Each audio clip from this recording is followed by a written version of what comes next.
A paz do Senhor. A palavra de Deus é repleta de ensinos que constantemente precisam ser aplicados para as nossas vidas. Um desses ensinos é o que se encontra no livro de Neemias. Todo leitor da palavra de Deus sabe que Neemias era apenas um copeiro do rei Artaxerxes. Logo, não tinha nenhuma autoridade para governar uma reconstrução e sequer, claro, ter condições financeiras ou até mesmo, por que não dizer, ambientais ou geográficas para fazer a obra que fez. No entanto, existem certas características que são importantíssimas e que permitiram que ele realizasse a obra que realizou naqueles dias. E eu quero compartilhar com você essas 10 características importantes que aprendemos com Neemias. Característica 1, ele temia a Deus. Isso é deveras importante para seguir uma jornada de sucesso na vida. Por quê? Porque sem o temor de Deus ninguém vai a lugar algum. Segundo, ele estava no lugar certo. Deus o havia colocado em um lugar onde poderia fazer a obra que precisava ser feita. Dentro disso, precisamos entender que cada pessoa tem uma missão e Deus coloca esta pessoa no lugar certo, na hora certa, para fazer a obra certa. Terceira, ele se interessou. Quando chegaram, ele perguntou como estavam aqueles que viviam em Jerusalém quando o mensageiro chegou. E o relatório desse mensageiro foi claro e conciso e dizia: estavam em grande aflição e a cidade se encontrava em calamidades, tendo seus muros derrubados e portões queimados a fogo. Quarto, ele se envolveu. Ele ficou tão triste com aquela notícia que entrou em jejum e oração e se colocou na mesma situação de todos, ou seja, ele foi visto como um rebelde que precisava da misericórdia divina. Ele se envolveu no assunto. Quinto, ele ficou diferente. Após esse período de oração, ele foi à presença do rei. Seu aspecto chamou a atenção pelo fato de estar com aparência triste. Ele não disfarçou, não tentou ser o mesmo, ele estava diferente. Sexto ponto, ele era sábio. Pediu a quem podia ajudar, recebeu ajuda financeira e material e foi com autorização e documentação, pois sabia que teria muitos entraves no caminho, principalmente com os inimigos do povo de Deus. Em sétimo, ele agiu.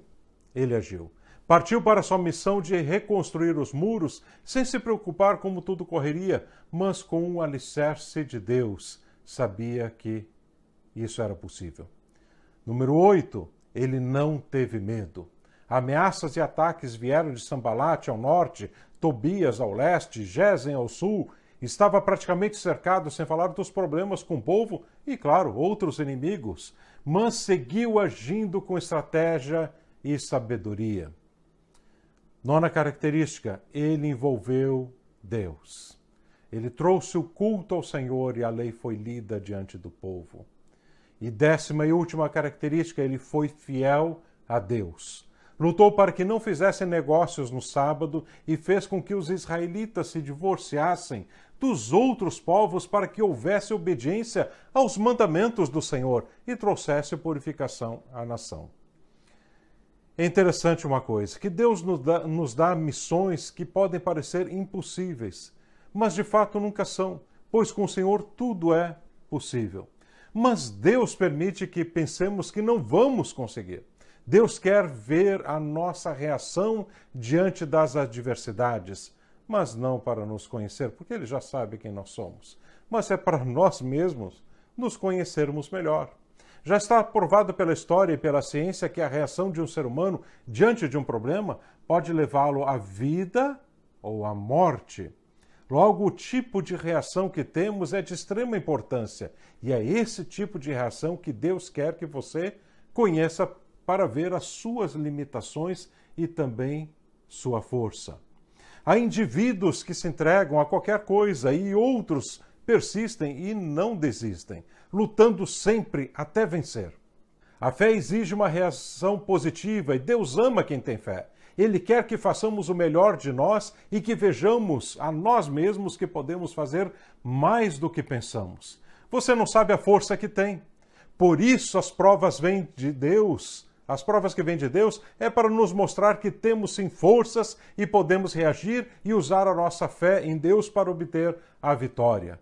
Quando olhamos os campeões de Deus que estão na história, e aqui incluo todos da Bíblia também, é óbvio, foram homens simples, mas que reagiram diante das dificuldades e se recusaram a se entregar às circunstâncias e às adversidades. Lutaram com todas as forças ao lado de Deus, e quando estavam para perder, que parecia que iam perder, o Senhor entrava na causa deles, aleluia, para os ajudar. É sempre assim.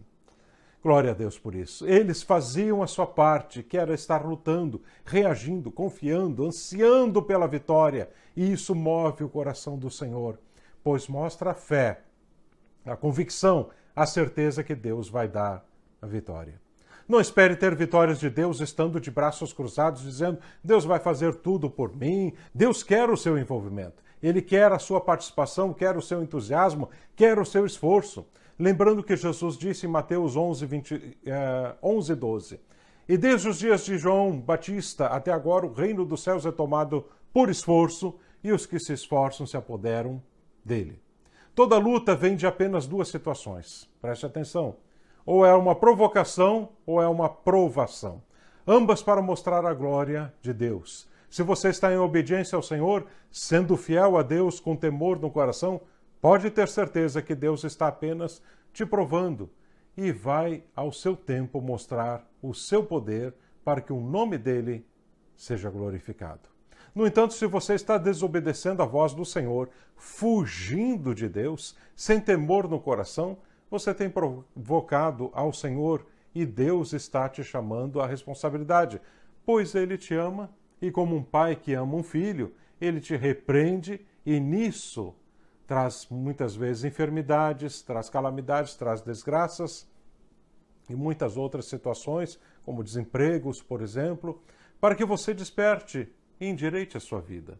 Muitos perguntam: pastor, qual é a vontade de Deus para a minha vida? Ela é muito simples. Em Romanos 12, verso 2 diz o seguinte: a vontade de Deus é boa, agradável e perfeita. Isso é tudo que Deus quer para você. Que tudo dê certo em sua vida. Jesus disse na oração do Pai Nosso, em Mateus 6,10, que seja feita a tua vontade, assim na terra como no céu. No céu tem alegria, então precisa ser alegre. Tem paz, então precisa de ter paz. Deus não quer o mal para ninguém. O homem procura o mal, pois seu coração, infelizmente, é mau. Em nossa caminhada terrena, devemos prosseguir e nunca desistir. O escritor aos Hebreus diz, em Hebreus capítulo 12, verso 2, olhando firmemente para o autor e consumador da nossa fé. Ninguém avança olhando o tempo todo para o retrovisor, olhando para trás. O melhor de Deus está sempre à nossa frente. Sempre. Há momentos que nossa missão é voltar e, claro, arrumar coisas do passado, como fez Neemias, mas não vivemos do passado. Nós vivemos das promessas de Deus. Paulo escreve em Filipenses 3,13, esquecendo-me das coisas que para trás ficam e avançando para as que diante de mim estão, prossigo para o alvo. Siga com coragem, com fé, e Deus estará do teu lado. O melhor de Deus, pode ter certeza, está sempre à nossa frente. Que Deus te abençoe, fique na paz de Deus. Se gostou desta mensagem, compartilhe, divulgue.